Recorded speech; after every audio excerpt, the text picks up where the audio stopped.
Drama serial मुहाफिज के आने वाले एपिसोड में ऐसा तूफान आने वाला है जो पूरी कहानी का रुख बदल देगा। एक तरफ जवार के खिलाफ खतरनाक साजिशें रची जा रही हैं, तो दूसरी तरफ बेदार शाह के घर पर होने वाला जानलेवा हमला सबको हिलाकर रख देगा। क्या जवार अपने दुश्मनों की हर चाल को नाकाम कर पाएगा या इस बार दुश्मन अपनी मंजिल तक पहुंच जाएंगे? आइए जानते हैं आने वाले एपिसोड की पूरी कहानी। एपिसोड की शुरुआत होती है नदीम से, जो एक बेहद अहम मकसद लेकर वहाब से मिलने जाता है। दोनों के बीच लंबी बातचीत होती है और आखिरकार वे जवार को हमेशा के लिए रास्ते से हटाने की साजिश रचते हैं। दोनों इस नतीजे पर पहुंचते हैं कि जब तक जवार जिंदा है, उनके किसी भी प्लान का सफल होना आसान नहीं होगा। इसलिए अब उसके खिलाफ एक बड़ी चाल चलने का फैसला किया जाता है। लेकिन कहानी का दूसरा पहलू इससे भी ज्यादा खतरनाक है। आफताब लगातार बेदार शाह के दिमाग में जहर घोलने की कोशिश कर रहा होता है। वह बार बार यही साबित करना चाहता है कि आपने जिस जवार को पारस का मुहाफिज बनाया है, उसी की नजर पारस पर भी है और आपकी पूरी जायदाद पर भी। आफताब बेदार शाह को यकीन दिलाने की कोशिश करता है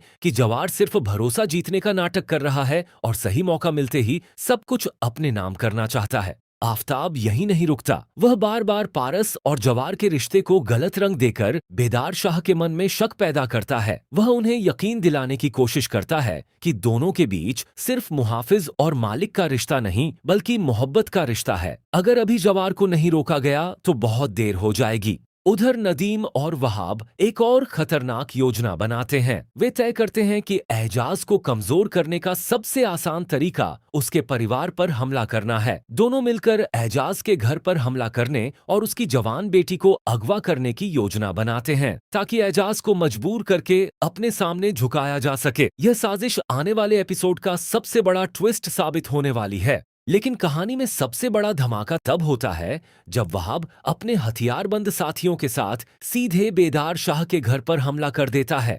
अचानक गोलियों की आवाज से पूरे घर में अफरा तफरी मच जाती है। हर तरफ चीख पुकार शुरू हो जाती है और कोई समझ नहीं पाता कि आखिर हमला किसने और क्यों किया है। हमले के दौरान बेदार शाह के लोग भी तुरंत जवाबी कार्रवाई करते हैं। दोनों तरफ से ताबड़तोड़ फायरिंग शुरू हो जाती है और पूरा इलाका जंग का मैदान बन जाता है। इसी गोलीबारी के दौरान वहाब खुद गोली लगने से घायल हो जाता है। उसे घायल देखकर उसके साथी और भी ज्यादा गुस्से में आ जाते हैं और वे लगातार जवाबी फायरिंग करते रहते हैं। अब हालात पूरी तरह बेकाबू हो चुके हैं। एक तरफ वहाब की जान खतरे में है, दूसरी तरफ बेदार शाह के घर वाले अपनी जान बचाने की कोशिश कर रहे हैं। ऐसे में सवाल ये है कि क्या जवार सही समय पर वहां पहुंचकर हालात संभाल पाएगा या फिर दुश्मनों की यह साजिश किसी बड़ी तबाही का कारण बनेगी। दूसरी ओर आफताब अपनी चालों से बाज नहीं आता। उसे लगता है कि अगर इस हमले के बाद सारा इल्जाम जवार पर डाल दिया जाए तो बेदार शाह हमेशा के लिए जवार से नफरत करने लगेंगे। यही वजह है कि वह पर्दे के पीछे रहकर हर घटना का फायदा उठाने की कोशिश करता है।